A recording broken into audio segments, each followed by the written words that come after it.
Chapter 26. The tall man in the long, dark coat and dark hat made his way noiselessly through the early morning streets of Manhattan. The extreme chill of the early morning air always felt like a sharp slap to the face, which in turn made being outside an experience befitting a penitent. He looked slightly stocky of build, but that was only due to the layers of garments that he wore on these morning walks. Underneath them, his lean frame remained unchanged as ever. The early morning city was beginning to fill up with delivery drivers, street cleaners, and garbage men, none of whom paid him any mind, as if sleepiness was its own form of slight, unfocused drunkenness. It was too cold and too early and too bright to seek out a meal at this early hour, so mostly he did not, but it was a perfect time to prowl among the immensely tall buildings and to have the city almost to himself for a time. On many days, he would walk to Central Park in these early morning hours and then wander about, almost entirely undisturbed, seeing the wildlife that later visitors would not see, and imagining himself to be in some far-off, wild place, rather than in the middle of the largest city in America. He longed for a horse to ride through the landscape, imagining the wind whipping past his face, his boots high above the ice and snow, moving through the strange trees like a shadow turning into a ghost. A ghost did not have to worry about being useful to anyone. A ghost did not have to answer the question of what to fill his life with now that there was nothing to do, nowhere to go, and nothing to look forward to. A ghost could just loiter about and mope without any guilt.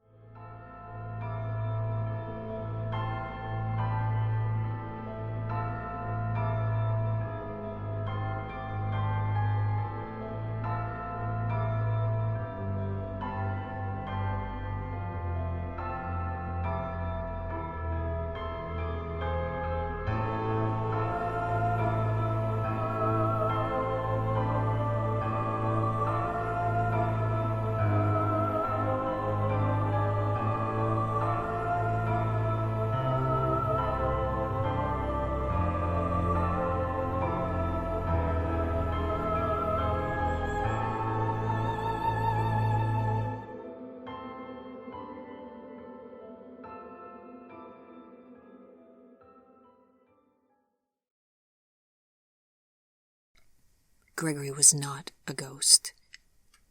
He was not entirely certain if he was still a man, but he knew he was not a ghost.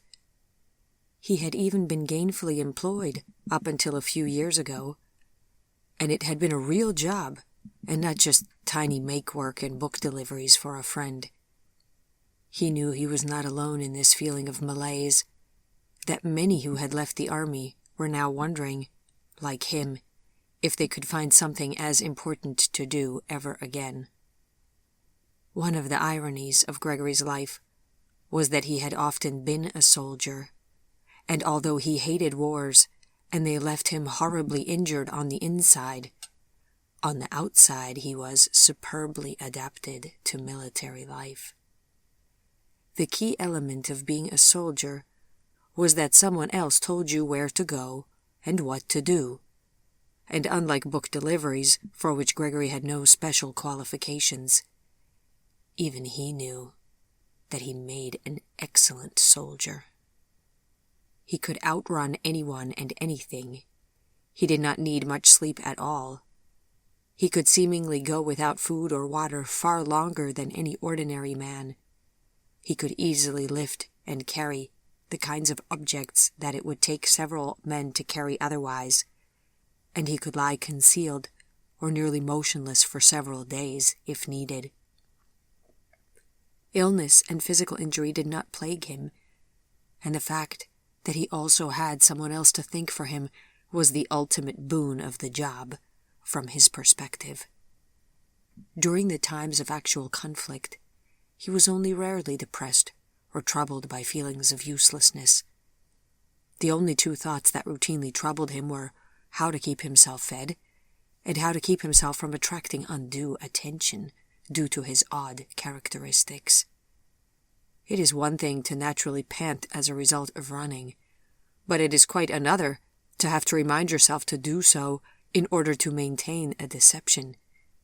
And it is yet another thing still to have to do this when your memory is outstandingly faulty, thought Gregory. Sometimes he thought that the only way he was able to get away with it all was thanks to the chaos of war.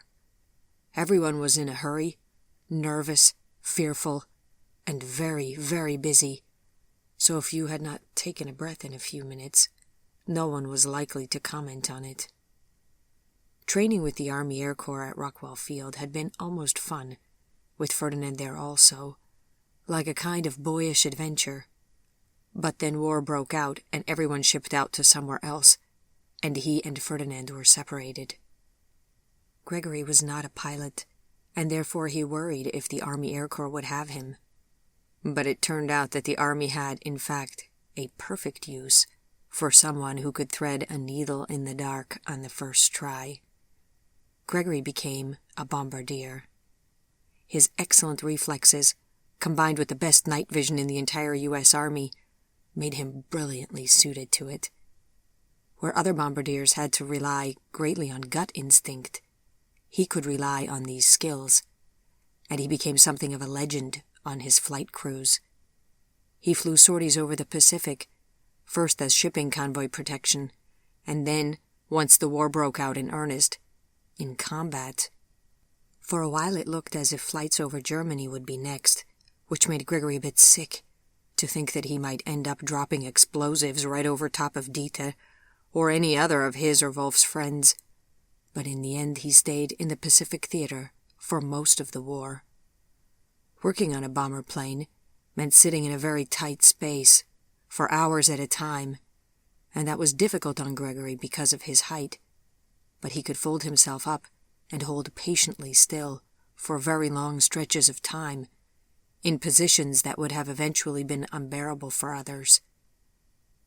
He kept a can of black shoe polish discreetly in his pocket so that he could, upon return to base, paint a subtle black circle around his eye, matching the bruised look of the other bombardiers, whose faces had been pounded all day by the hard circle of rubber on the end of the gun sight.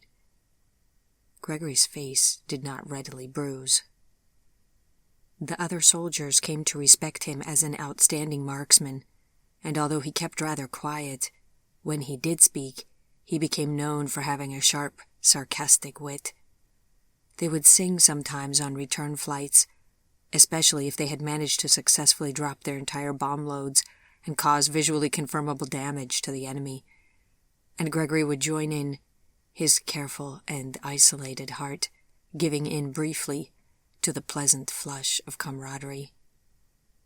Before flights, there was another team activity in the form of a moment of silent prayer, but Gregory thought it unlikely that he was praying to the same gods as most of the rest of the crew. While everyone else probably prayed to keep from being shot to Swiss cheese in the sky, Gregory lowered his head, closed his eyes, and repeated his sacred mantra. Forgive me, oh my love, forgive me. Forgive me for everything. It was the only time he allowed himself to think of her, and he really held to it, at least in the times that he was sober. When he drank alone, as he still occasionally did, he never went as far anymore, but he did relax and let go of all emotional restraint. The increasing frequency of sorties as the war went on meant less time for sleep and recovery between flights, but Gregory hardly noticed. He would get up in the night and sneak off of the base as easily as a cat could get into an upper-story window, as long as there were enough places to jump off from and ledges to hang on to. He had prepared in his mind a story of how he was sneaking off to see a woman, but it never came to that, as he was never caught.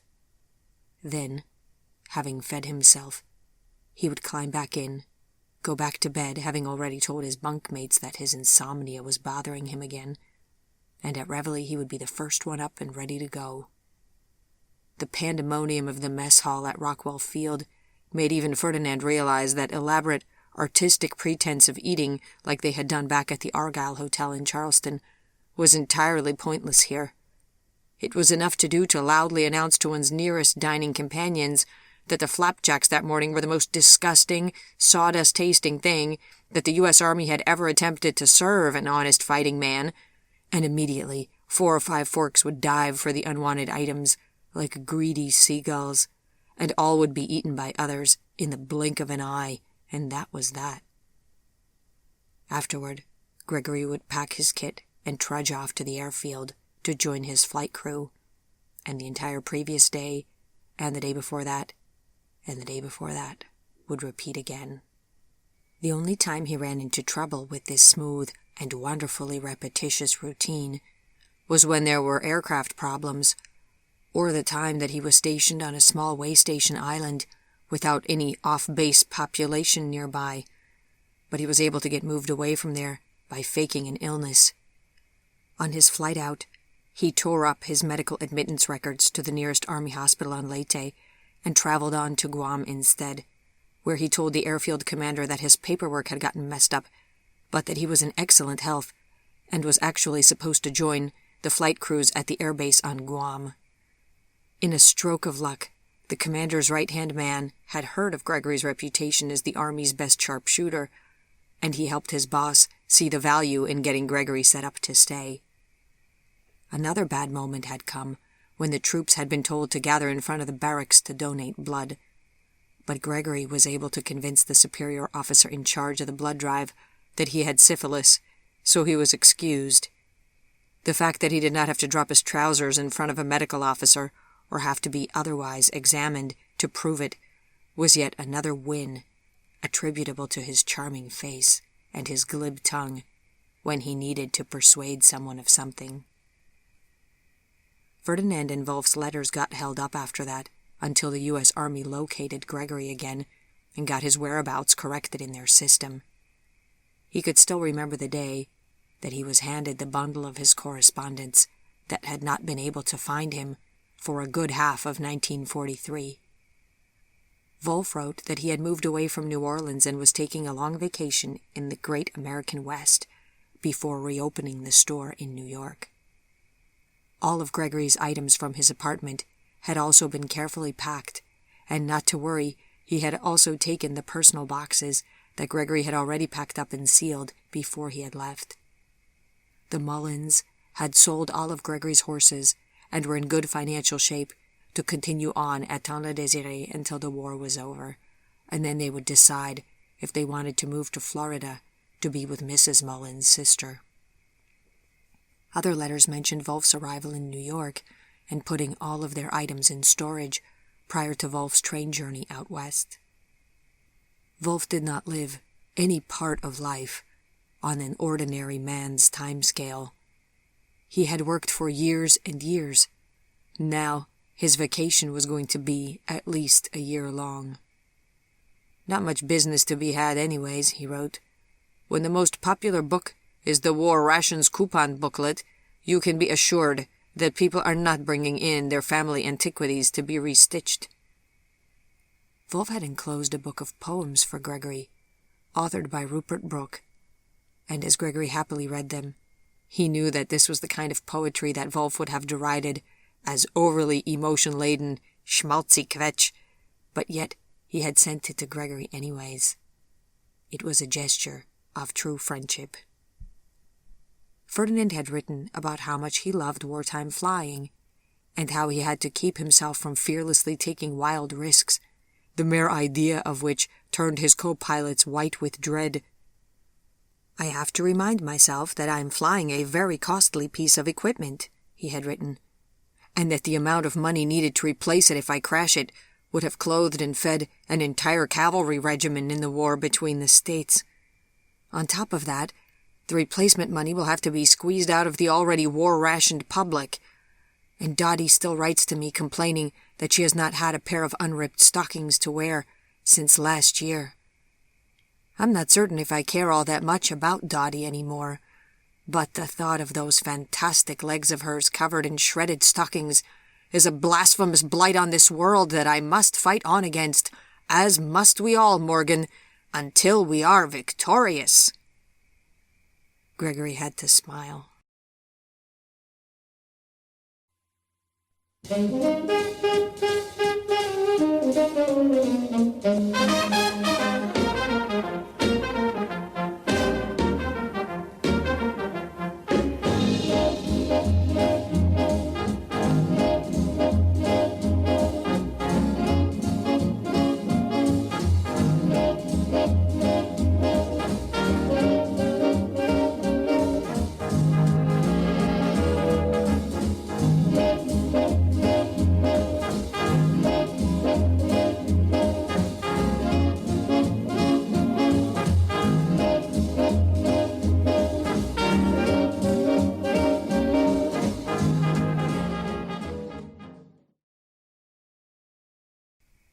In another letter, Ferdinand mentioned a fellow Air Corps member who had trained with them and whom Ferdinand had recently met again, and who told him that Gregory had become the best bombardier in the entire Corps. "I hope you agree that this is far superior to the infantry," Ferdinand wrote, and Gregory had to agree. It was the most suitable type of military service that Gregory had ever had, and it was certainly a far cry from the long marching and sweating horrors of life on the front in France in the Great War. Near the end of that war, Gregory had almost been court-martialed for disobedience by an idiot of a superior officer in the expeditionary forces. The smallest things made people crack in wartime, and in this case, it was Gregory's stopping at a small hillside waterfall to fill his metal helmet with water to throw over himself because he felt so hopelessly filthy and disgusting that he was not breathing at all anymore, covered as he was with the mud of the field and the blood of his fellow soldiers. The officer shouted at Gregory to get back in line, and Gregory turned around, gave the man a slow look which should have indicated to him that he ought to leave Gregory alone, and then Gregory turned back to the small waterfall, stuck his hot metal helmet back in the small cascading stream, refilled it, and poured a second wonderful helmetful over his head. Even with his face still turned away, Gregory could hear the officer stomping over to him now, and on instinct, Gregory turned and threw his helmet. It caught the officer on the jaw and sent him sprawling, blood gushing from his lip. It was only once he was on the ground that Gregory saw the gun in the officer's hand. That made Gregory vaguely wonder which parts of him could recover from a direct hit, and which ones might not. He walked past him, almost shaking with the self-control it took not to look too closely at the bleeding man.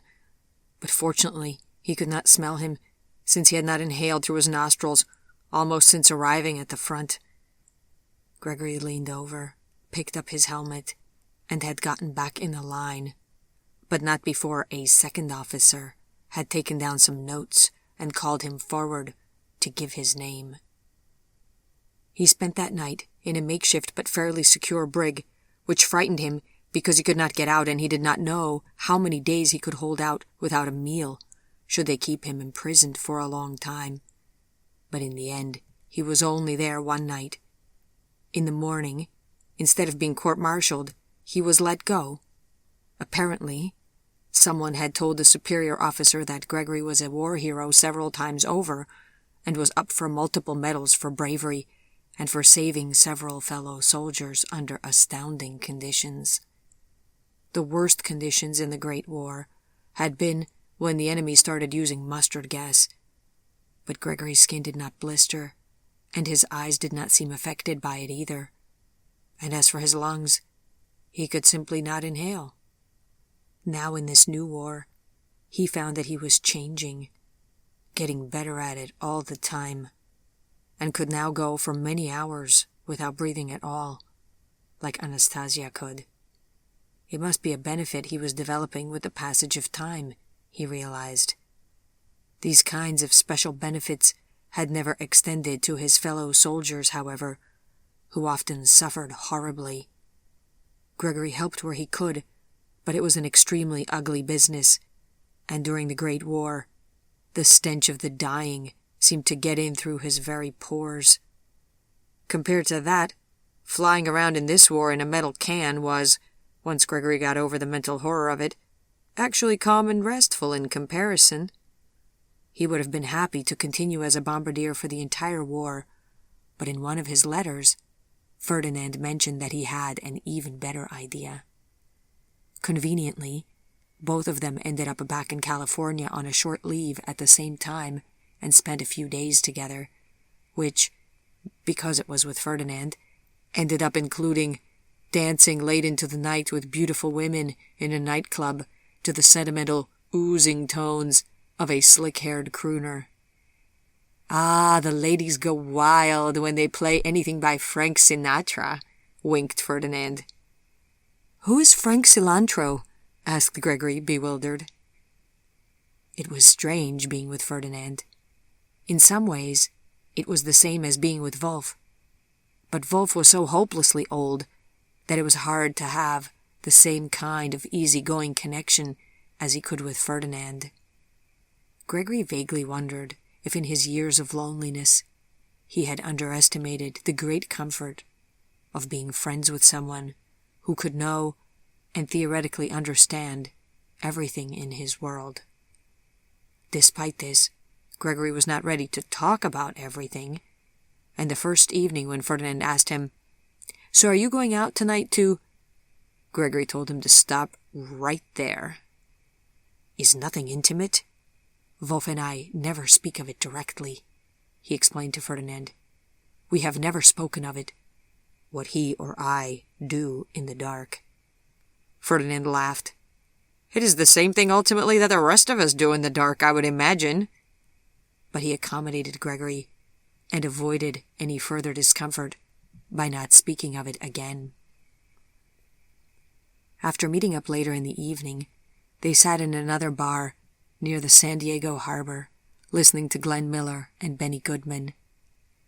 "Well, I can't say that the wars get any better, but the music certainly improves all the time," Ferdinand said good-naturedly, tapping his foot under the table. Then Ferdinand told Gregory that he had learned of an excellent opportunity for them both, and that he had already written to Wolf, and Wolf had written to a man he knew in Washington, D.C., to see if he could get them reassigned. "Morgan, after this setup, even peacetime will seem like a hardship," Ferdinand promised. Gregory was intrigued. "What is this new assignment?" he asked. "Flights to Europe are starting up for the Red Cross blood donor service," grinned Ferdinand, putting his yo-yo on the table and toying with it absent-mindedly. "If you mean dried blood plasma," began Gregory, but Ferdinand corrected him. "Not dried blood plasma, but actual blood. It travels in insulated wooden boxes that are packed with ice," he explained. "Where does the blood come from?" asked Gregory. "From all of the major cities on the eastern seaboard. New York, Baltimore, Boston, Philadelphia," replied Ferdinand. "From perfectly fine places, in other words." Gregory felt squeamish about the idea. "I don't know.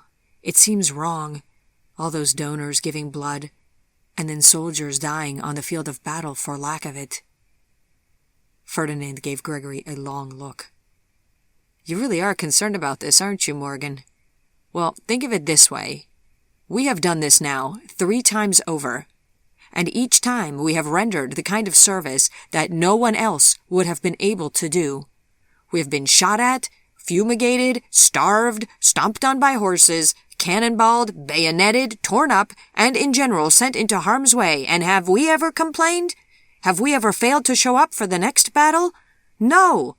Now I'm suggesting that we deliver critical medical supplies to Europe, and if 95% of them arrive where they are needed, you and I are heroes all over again. Patriotism and honor are all well and good, but in appropriate proportion.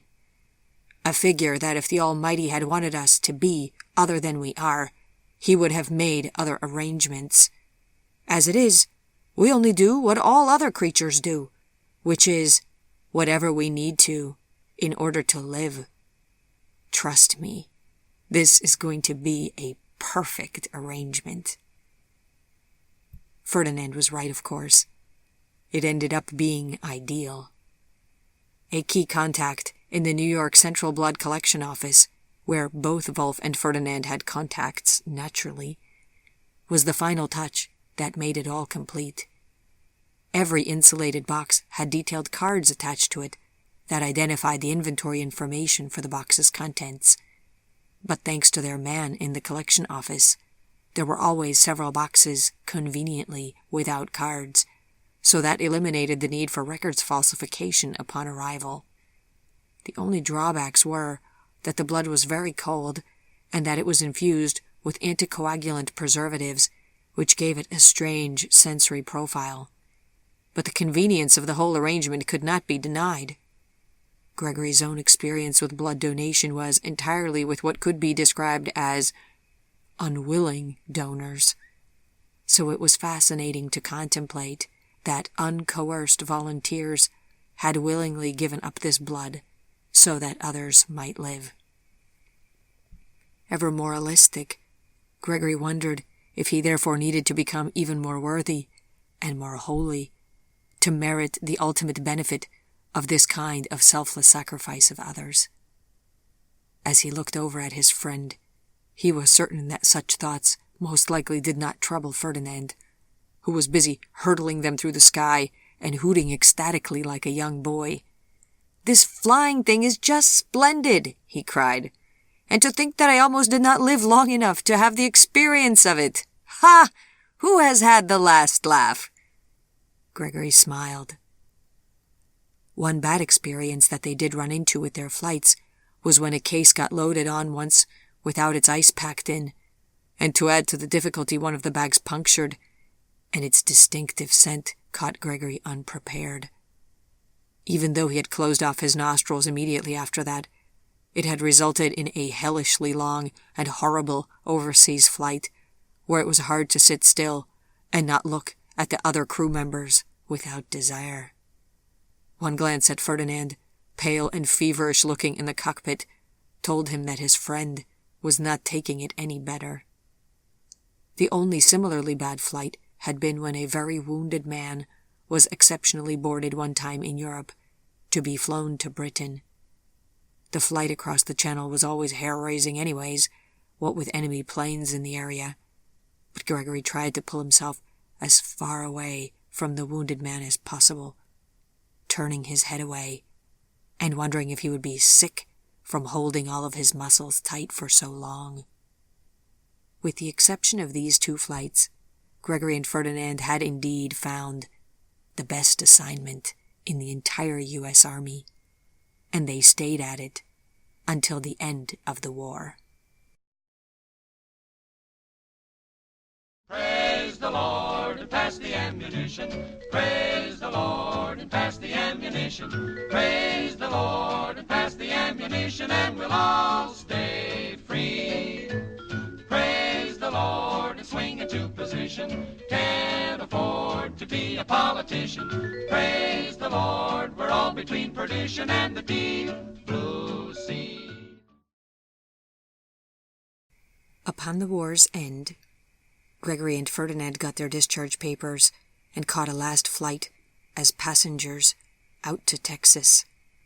After all those flights in the war, Gregory no longer minded flying very much at all, and although he refused Ferdinand's offer to teach him how to pilot an aircraft, he stayed with Ferdinand for another half a year, going on recreational flights with him, and in general observing what kind of a life Ferdinand had set up for himself.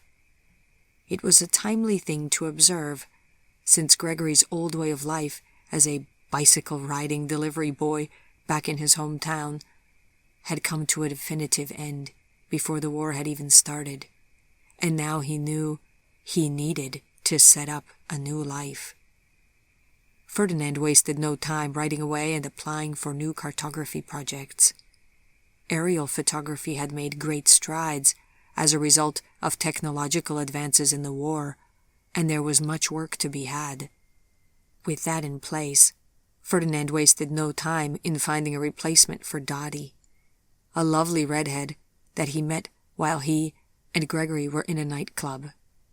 The redhead had been making eyes at Gregory, but he acted as if he had not noticed, averted his gaze, and put his full focus on his martini glass, which he sniffed at, but was not all that interested in attempting to ingest. Ferdinand, on the other hand, asked her when her shift was over, and to come and sit with them. Gregory watched with mild interest as Ferdinand asked the redhead to tell him about herself, an approach that was both flattering to her and that ensured that Ferdinand never had to say much about himself. It had been years since Gregory had had a similar conversation with a girl in a bar. Certainly before... His mind felt the "go no further in this direction" barricade, and he tried to think of something else. Ferdinand and his new lady love went dancing. He bought her stylish hats. He took her flying at night to get her closer to the stars and all the rest of it. "Do you never worry that you might cause any of them an injury?" asked Gregory cautiously. "Sometimes," admitted Ferdinand, adding that there had been some mishaps in the past, but it was never anything that could not be fixed. Gregory shuddered, thinking that on the whole he now far preferred writing to the chasing of beautiful young women. Gregory had never been without a notebook to write in, not even in the worst times of the war, but there had not been much time to write. Now he was able to sit in Ferdinand's latest place and write, and it was a kind of joy, but a sadness filled him suddenly also, and although he would never have wanted to admit it, a part of him grieved that the war was over and that he had nothing to do once more. The transition to peacetime was never an easy one for him.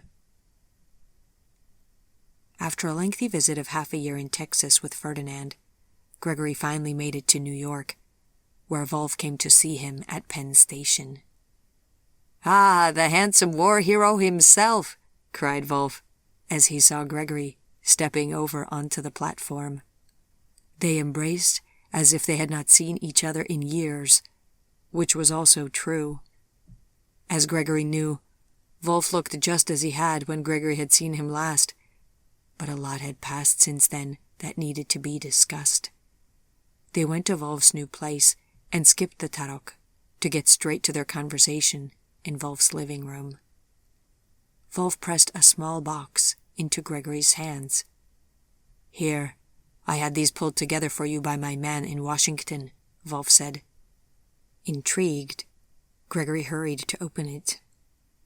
Inside, there was a jumble of military medals. "I wanted you to have a complete set," explained Wolf, "and I know there was some issue with some of them after you could not go in person to accept them after the last war. My man in Washington convinced the War Office that their records were inaccurate, and that these were, in fact, several different posthumous cases. Now you have them all, including the ones you earned in this war. Be proud of what you have accomplished."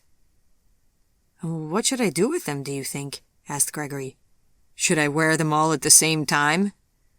"I would not advise it," said Wolf. "Or I would wait until Carnival or Halloween, maybe, a good many years from now, and then tell people that they are fake." What did the pile of stupid medals and ribbons mean, thought Gregory. And yet, it did fill him with pride to see them and to touch them, one by one. "I do not know how to thank you," he said, genuinely touched. "Ah, it was nothing. And how are you doing? Are you doing all right? How has it been for you since the war ended? I could not always tell very much from your letters," said Wolf. "Well, it is in some ways more difficult now," admitted Gregory. Wolf sighed. As your Yankee poet, John Greenleaf Whittier, put it, peace hath higher tests of manhood than battle ever knew. Now you are learning the truth of it on your own skin. Be proud of what you have accomplished, and let that give you comfort now that it is done. But I don't understand. I hate war, so why is it that it is easiest for me in times of war to find something that I'm good at? Asked Gregory. Because we are predators by nature, and not exactly built for pacifistic hobbies, Gregor, replied Wolf. And yet you run a book repair shop, said Gregory with a wry smile. Well, with my permanent collection of gray hairs and wrinkles, what wartime use would anyone put me to? You, however, are every government's dream of a super soldier, and that brings us neatly to some very sad news that I have to share with you. In one of your letters, you had inquired about Anastasia. I did not have full information at the time, but in the months after the war, one of her colleagues got word to Dieter. It turns out that she was not as cautious as she probably should have been, and the Soviets caught her. They were eager to study her further. The way that this man explained it to Dieter, he used the term weaponization of her unusual skills. Dieter explained to me a bit about what she went through once they captured and imprisoned her, but I will not give you nightmares by sharing the details. It was rather horrific. Gregory felt his heart clutch at him in dismay. Oh no, Anastasia, but what would anyone learn from... It appears that they wanted to see the extent of her abilities and how much she could bear. And in the end, there was a massacre so that the blood ran down the walls. After that, someone put a bullet into her at close range and then set her ablaze until there was nothing left. Wolf said it matter-of-factly, but Gregory could see that even having to retell this information caused Wolf grief. Poor Anastasia. You know, I think now that she may have been the most beautiful woman who ever lived, said Gregory with anguish. Why would someone so brave be dead after this war, and I, who did not have even half of her fortitude, be spared? Maybe that is why she is dead, said Wolf hollowly. She did so much that in the end her colleagues became suspicious. No ordinary woman could have kept that pace or achieved such success. And of course you know that she always had more flamboyance than cautious sense. She was very involved in keeping the Third Reich from developing an atomic bomb, and through her work she undoubtedly spared many, many lives. Ach Gott, these terrible, hellish new weapons. Mustard gas and even flu we could withstand. But this? I had no idea that the world could ever come to this. If I had known that in this war they would unleash the kinds of horrors that even you and I are no longer protected against, then I would never have sent you off so jauntily and cheerily that day with Ferdinand. As it was, I tortured myself with thoughts that injury would befall you, and that I had somehow talked you into it. Well, surely you know that that is nonsense, and I would have gone anyways, replied Gregory. It is true that these new bombs make mustard gas look like an amusement for a children's party. Do you know, have any of our kind been exposed to them? Wolf shrugged. Who knows for certain, but rumor has it that there were such fighters in the area of Nagasaki who were never seen again. Ach, what is this world coming to? As I wrote to Dieter, sometimes I really think that it is time to just die. Come now, said Gregory. This is not the Wolf that I know, the one who, as Ferdinand put it, will be here after we are all gone, because he is so even-keel and so well-adjusted to the challenges of daily living. This last war has changed me, Gregor. There is an evil that has come into it that makes us look like holy saints in comparison. I worry if this world will ever know peace again, or if we will just stagger on from war to war until the very cleverness of our weapons overwhelms us all, said Wolf. They sat silently for a while.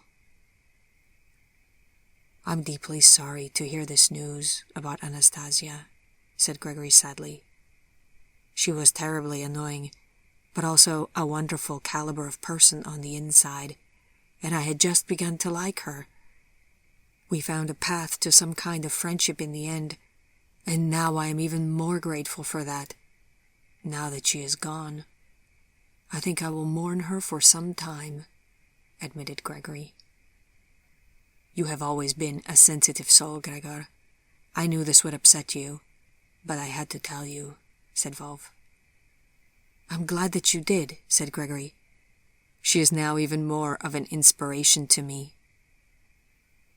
They sat in silence for a while, and then Gregory said, "I still cannot fully believe that you moved the store for me. You did not have to do it, you know." "Yeah, of course I know that, but I often fear that you wouldn't last a decade by yourself in this emotional state," sighed Volv. "I saw how you were before the war, and I thought that if it did so happen that you would come back like that or worse, that you would never make it alone. Fortunately, you appear stronger now, as I once said you would. But still, I am glad to be able to be with you after these recent years. It was getting to be too long anyways that I had been in New Orleans." Gregory smiled. "Undoubtedly you are right. So how is business going in New York? I'm eager to see the new store." "Well, we can go there next," said Volv. "I will be honest, business is going rather poorly. In this post-war time, with my German accent and the last name of Gerstner, I'm about as popular as plague." "You need a young American to help you out, I think," said Gregory with a smile. "Yes, I think I do," replied Volv. "But take your time. There's no need for you to take up deliveries and store supplies trips again. I have an assistant whom I am duly paying for his time. You rest and get comfortable here in the city, and then you let me know if you still want to live here. I know you had a reason once to make this move, but it has been many years, and perhaps you feel differently about it now?" "I don't care anymore. New York is fine," said Gregory blandly. "It's all the same to me." It took Gregory some time to become accustomed to the mind-boggling bustle and particularly the noise of the great living city. Any moment that did not have 2 or 3 car horns honking at the same time was a rare moment of almost suspicious calm. But in other ways, New York was a very fine place for a museum and concert and theater lover like Gregory, and he took Volv's advice and did not return to working at the store, but rather gave himself over to the enjoyment of these cosmopolitan amenities. He was disappointed that he had to tone down his own level of formality in dress, since post-war theater-goers no longer looked or dressed as he would have wanted, but the performances usually outshone what he had come to expect in New Orleans. Despite this, not everything about New York was welcome, though. Winter came, and New York got very, very cold. The temperature dropped below anything that Gregory had possibly ever experienced, and he did not want to get out of bed, much less spend freezing nights traveling to and from theater performances. Gregory tried to complain very little, because he knew that Volv had moved the store to New York, because Gregory had once asked it of him. But the bitter cold was enough to make a man reconsider, and he might even have done so, if he had had any ideas about where to move next. But he did not have the foggiest notion. Volv saw Gregory constantly shivering, and bought him a fur-lined duffel coat and several packets of long underwear that Gregory at first sneered at, but which, by January, he swallowed his pride over and gratefully began wearing. Fur-lined gloves and a double-lined suit jacket completed Volv's gifts. Even so, Gregory sat in cafe after cafe, ordering hot beverages for weeks on end. He was sure that by now he had ordered and then left behind enough unconsumed coffee to fill Lake Pontchartrain. The cold was, quite simply, dreadful. And the weather was only part of the shock. Gregory had never lived in the North before, and he quickly came to find that he did not really like Northerners, even on closer inspection. It seemed to him that they were rude, brash, hurried, and inelegant. His mother had always said that New Yorkers were partly crazy, and now he believed it. Everyone seemed to be running somewhere. People jostled him on the sidewalk, and the subway was beyond vile and vaguely reminiscent of the trenches. New York was supposed to be one of the fashion centers of the world, but Gregory saw women walking about who looked as if they had just woken up and staggered out of their apartments, blouses askance, their hair a mess, and even when their hair was combed into place, other gentle feminine touches were lacking in their appearance. In nicely warmer months, New Yorkers of both genders wiped at their brows and complained annoyingly as if they had never known a warm day. The size of the city was the final element that caused him difficult adjustment. Its noise, its smell, and the teeming mass of humanity in its streets was unlike anything that Gregory had ever known, and it made him homesick, not just for the South and for Southerners, but also for countryside of any kind, and for a sight of nature and of leafy trees. Now that he did not have anything like his place out in Thibodeau, he found himself viscerally starving for the open space and trees of the country.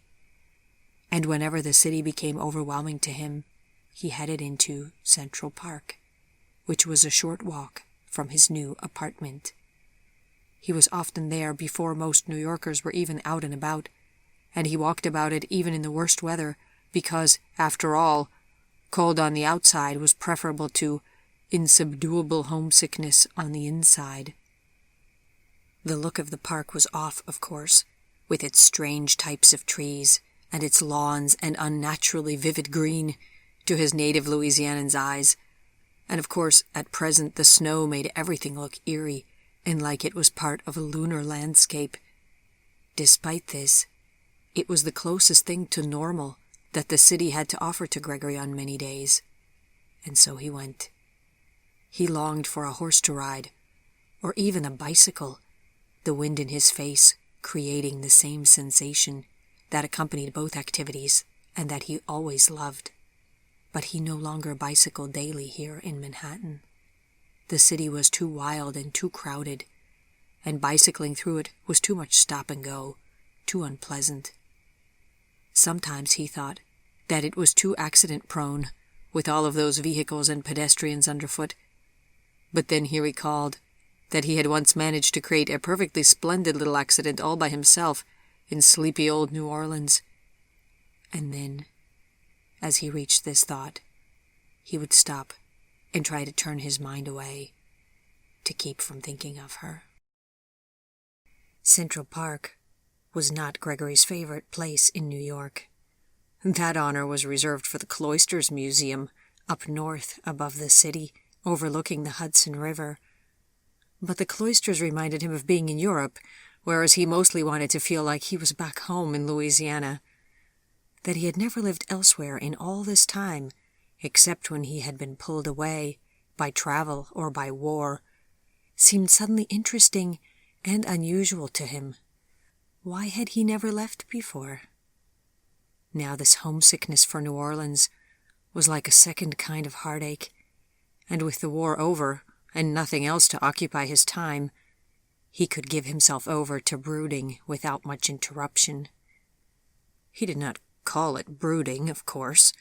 He told himself it was mature, solitary contemplation, as perhaps Cicero or Marcus Aurelius might have done.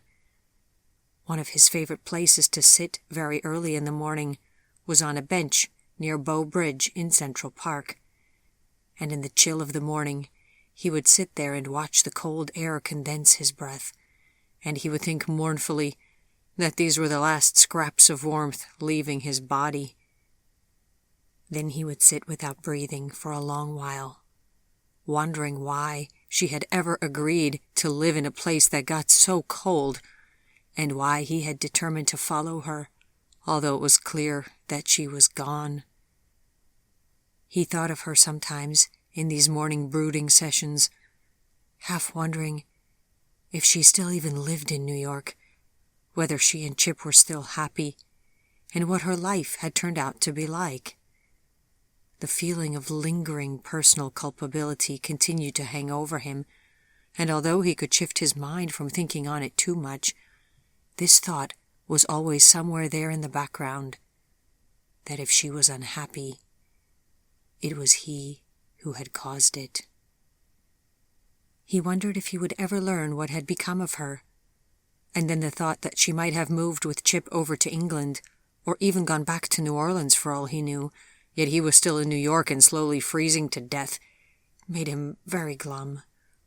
To attempt to ever find her in this city of millions of people was less likely than finding the proverbial needle in the haystack, and he was not at all sure that he even wanted to find her. What had been left unsaid between them, after all, except the truly unsayable? And then from that thought he would end up at grumbling at the eternal mystery of why it was that he felt everything so acutely, so that it was almost as if he were running through life barefoot, while everyone else had the benefit of shoes. It was not a question to which there was ever an answer.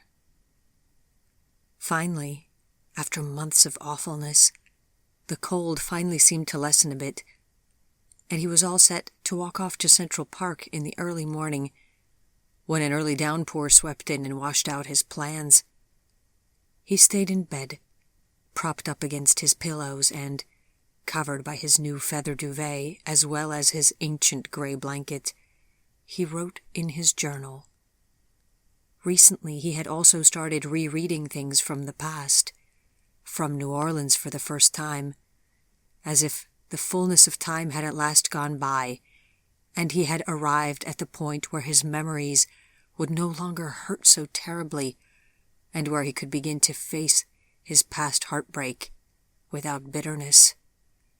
Ah, so many memories were there.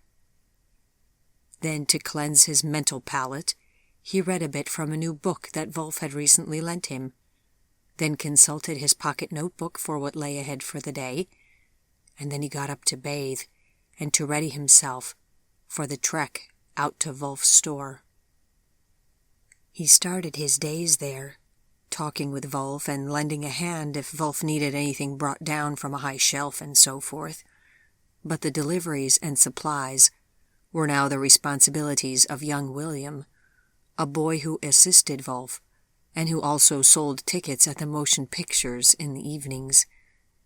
Young William was possibly the dullest creature that had ever trod the earth, thought Gregory, but he was quick about his tasks, and he never needed a pocket notebook to write anything down, which made Gregory jealous. The new store was located on 3rd Avenue, near East 70th Street.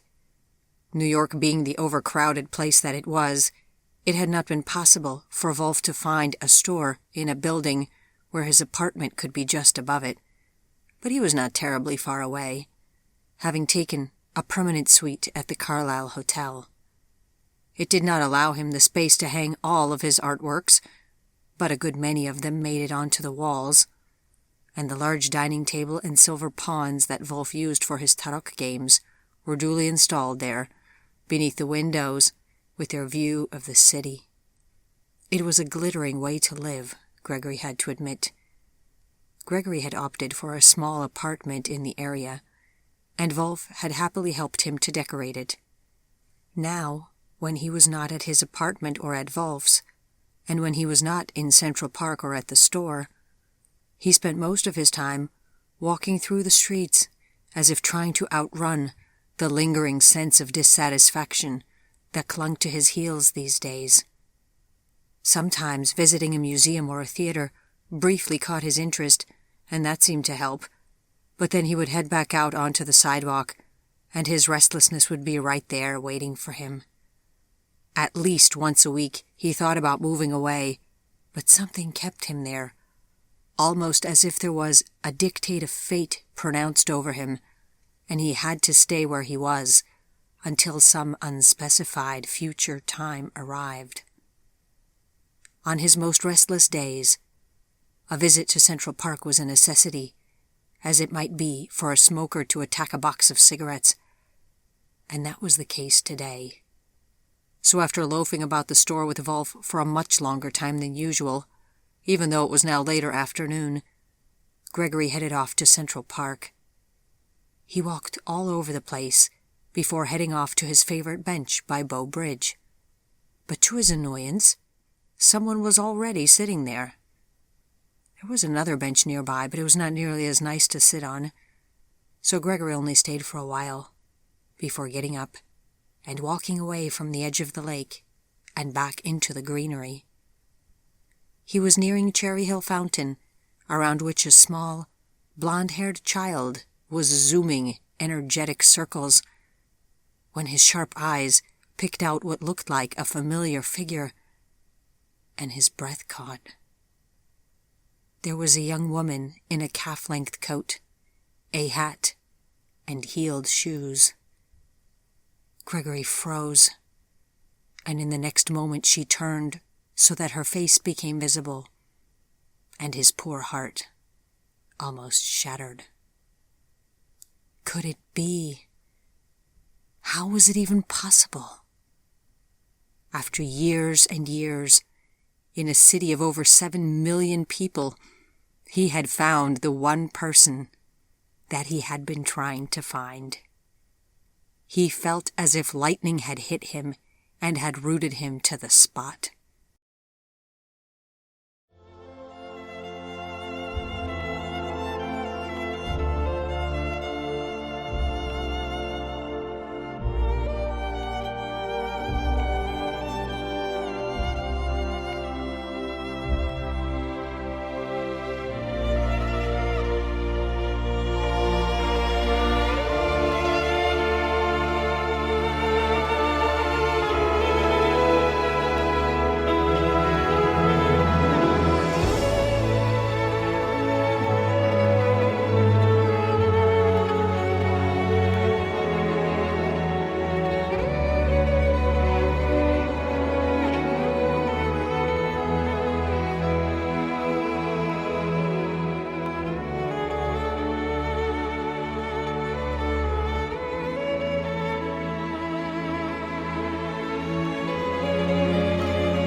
His breath returned but raggedly.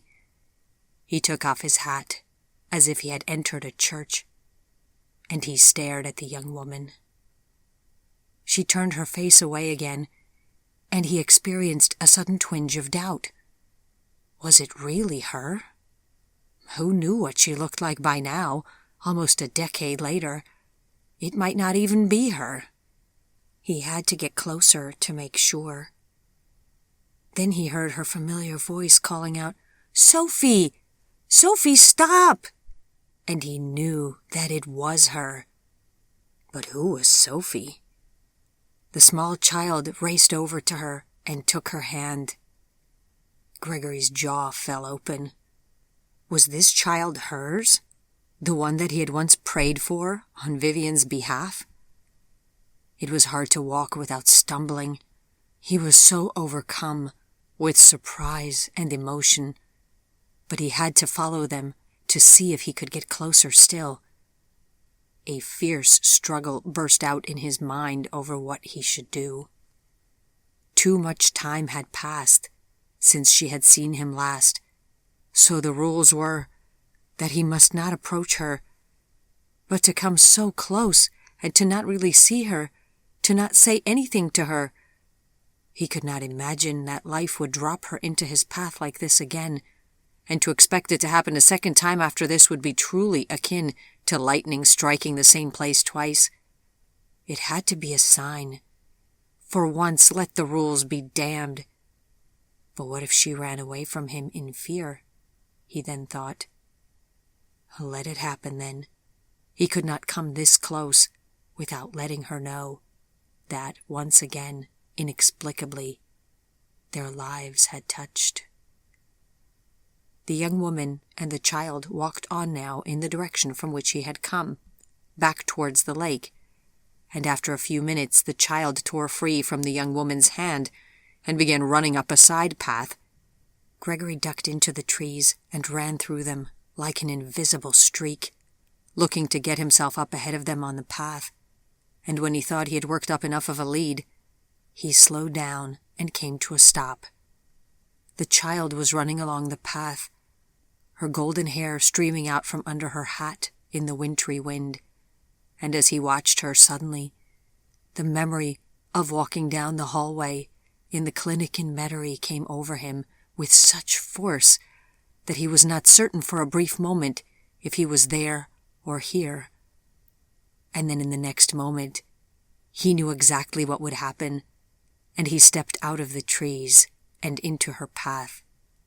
She was looking away and did not see. Like a train rumbling and shaking the tracks, he could feel the rush of her small body through the air, and he knew she would run straight into him unless he could catch her. The young woman was calling after her to slow down and to wait for her mother. Ah, so it was true.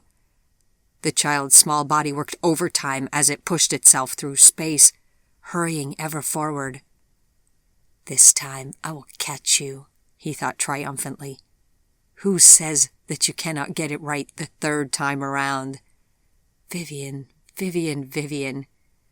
And then she was just in front of him, her breath coming in loud pants as she ran, and he picked up this small creature, and she was in his arms, and he looked into her small, surprised face and burst into a broad smile. "Hello, Sophie," he said. She weighed nothing at all, like a feather. She was beautiful, like a small deer, her eyes like two marbles, and her nose like a button. Her mouth was hanging open, and she was struggling to catch her breath.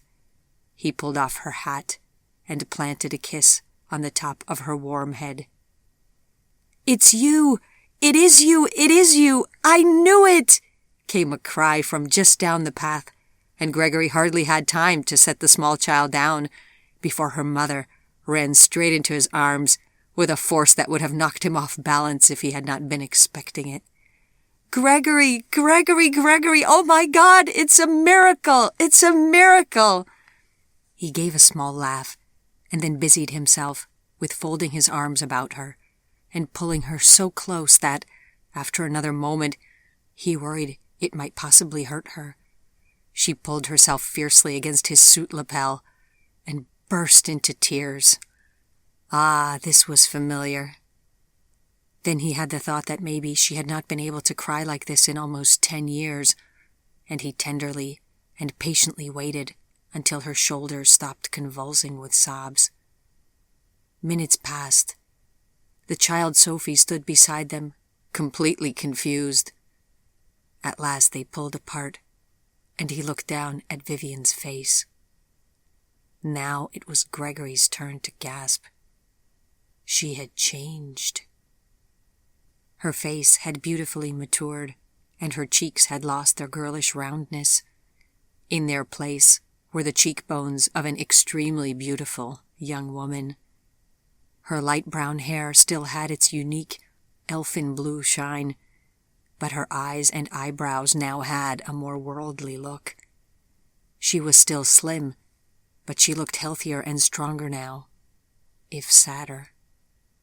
If Vivian, age 6, had been the most beautiful thing he could have imagined, and if Vivian, age 17, had been even more beautiful than that, then this Vivian left his vocabulary unable to properly describe or do justice to her perfection.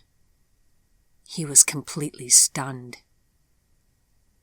"You look as if you had just seen a ghost," she said to him, still breathing hard. "An angel," he whispered. "I am seeing an angel." "No, I am seeing an angel," she replied, and she gave him a shy smile. "I am so relieved to see you again." Her voice was different, lower, smoother, more perfect. It was also less southern. She spoke almost like a northerner. It was fascinating to see the similarities with the old Vivian, but yet to also see these new changes. "Is he an angel?"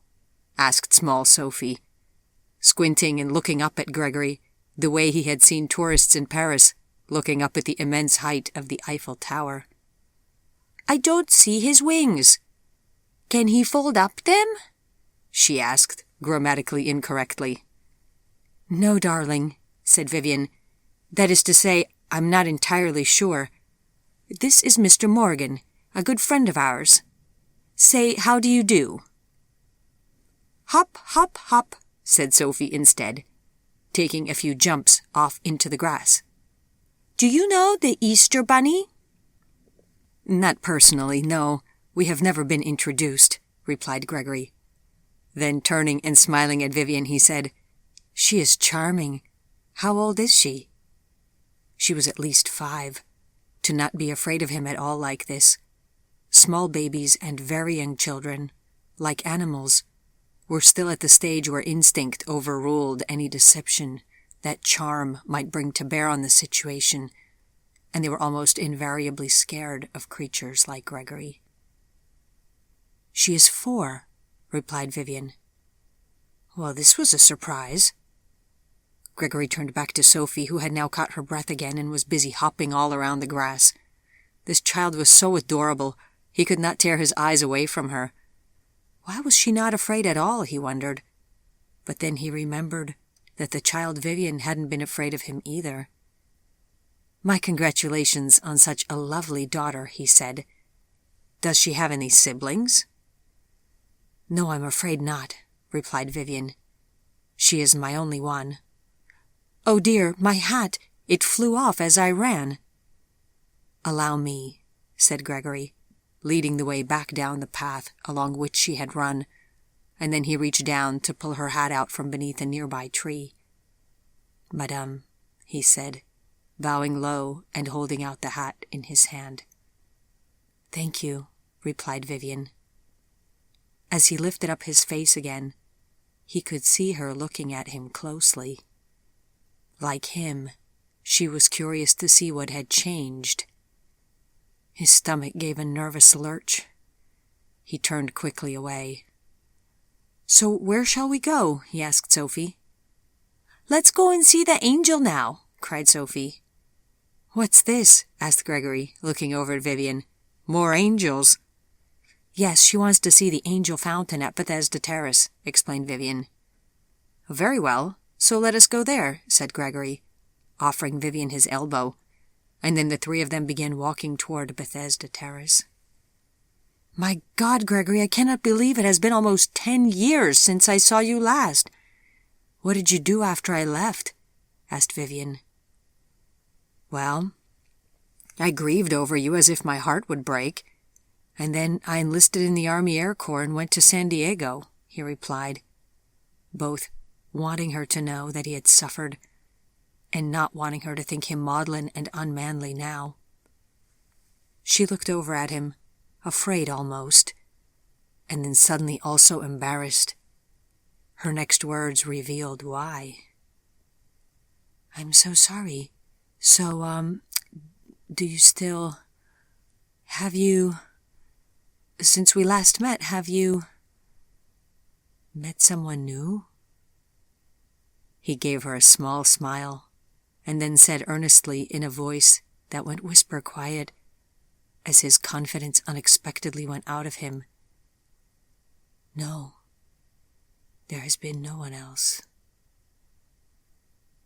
The look in her eye as she took in his words said it all. She was grateful to know that this was so. "Oh, Vivy, he thought, you may be older now, but you are still so foolish. Haven't you been paying attention at all? We already went over all this. You did not trust me enough to truly believe me, even then." They walked on in silence, watching Sophie zip about them like a squirrel, and it was as if spring had finally arrived in the space of a mere quarter hour. There was so much he wanted to ask Vivian, all at the same time, that there was nothing for it but to remain silent, lest he choke himself trying to squeeze out 15 different questions at once. "You went and fought in the war," she said. "Yes," he replied. "Did you get through without any injuries?" she asked. "You see, I am whole and unharmed," he replied. "Or you could say that I was broken from the start," he added in a low voice, which she did not appear to hear. "Thank God! Oh, thank God for that!" she exhaled. They walked on, back to silence. "Can you carry me, Mother?" asked Sophie suddenly, going from mid-bounce to exhaustion as suddenly as pulling a light switch. "I can carry her," said Gregory. "Would she let me hold her?" He stopped, bent down, and lifted Sophie up, thinking of a certain small girl that he had once loved and picked up like this every week to help her escape from her hospital crib. "I could carry you all day on just one arm without tiring, little girl," he thought. "You and your mother both at the same time, more than like." Sophie grabbed onto his shoulder, and on they went, Gregory hardly daring to breathe, her child's warm scent so close to him now. At the Bethesda fountain, Gregory set Sophie down, and she walked one circle around the fountain, before at last running out of steam and crouching down to pick up small pebbles. He was mesmerized by her every gesture, and at times he was not sure if he was looking at Vivian's daughter or at Vivian herself, age 6. He wanted to gaze at Vivian some more, but it is hard to look at someone while at the same time trying to keep them from closely inspecting your face. They stood in silence. "She has Chip's hair and Chip's blue eyes," he said at last. "Yes," said Vivian simply. Suddenly, Gregory noticed from the corner of his eye that she was looking at him even more closely than before. "Take off your hat," she said to him in a low voice. Here it was, the moment he had dreaded. Now she would run away, taking her daughter with her. If she had known before, she would never have run toward him. He had miscalculated. He should not have attempted to speak with her. Now she would reject him. It had been almost 10 years. Shamefaced and anticipating her next inevitable questions, he slowly pulled his hat off of his head and turned to face her. Her face was so beautiful, he thought he might weep. She watched him, as if she could pierce him with her gaze. Then her breath caught in her throat, and she gave a gasp. There was no hiding it. She knew. "I know what you are going to say," he said softly to her, gazing into her eyes. "Oh, do you have to say it? Can we not leave it unsaid?" Her hands came up to the sides of his face. Then her fingers reached out to touch his eyebrows and temples and nose, each touch making him shiver. And then all at once he saw the fullness of recognition in her eyes. "You have not changed at all," she said.